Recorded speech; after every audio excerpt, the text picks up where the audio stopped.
Good. Greetings to you all. Welcome. This Country Boy Traveler. We're glad again to be talking about business and financial matters. Today we're glad to have one of the financial gurus. He's going to introduce himself and say hello. Welcome, Barnabas. Thank you very much. Yeah, my name is Barnabas Kirui. I live in the city of Dallas, Texas. I'm an accountant by profession, worked for the Big Four accounting company. But right now I'm a licensed financial professional. When you talk about licensed financial professional, what does it mean? What does it entail? All right, so that's a good question. So as a licensed financial professional, we teach people the subject of money. The subject of money turns out to be the only subject that was never taught in school. So we educate families on what is the best way to get the best value for the buck. Because I know finances, money, that's a very hot topic. It's about our lives, it's about our dependence. And what are some of the characteristics to look into while investing? Is there some things you want to talk about? Good question, yes. I normally tell people there's about 5 things that you need to look at in what I call a financial portfolio or a financial vehicle that you are looking for.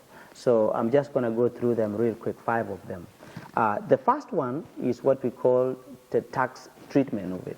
Like how much taxes or how is the government going to treat this financial portfolio that you have? Are you going to pay taxes now or pay taxes later? Are you going to pay too much tax or too little tax? And of course, ideally, everybody doesn't want to pay. The ideal situation is if we didn't have to pay tax on it. That's true. So we advise people, we say, look, wherever you are investing, make sure you're not paying too much money in taxes.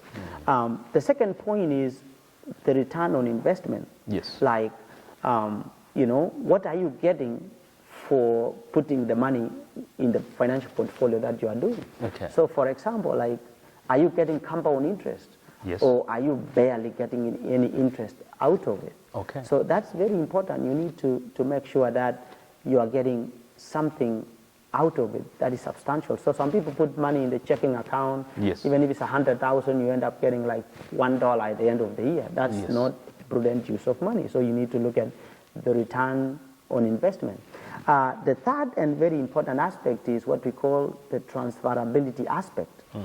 What does that mean? What it means is, in the event that you are not there, will that money flow to your beneficiaries, or is somebody else going to control the money?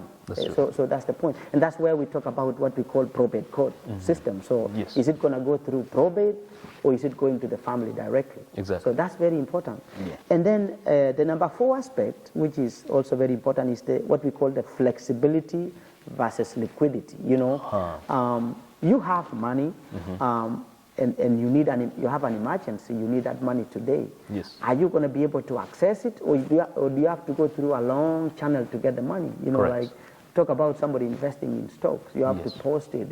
Talk about something who is in real estate, you have a house, you have to sell it. Exactly. No, but talk about an investment that within a very short time, you're going to be able to liquidate it, make it into liquid and be able to use it. So that's very important. Yes. And then the last aspect is what we call the income replacement aspect. What does that mean? It means this money, the investment that you have, in the event that you're not going to be able to go and make more money, continue to live the normal life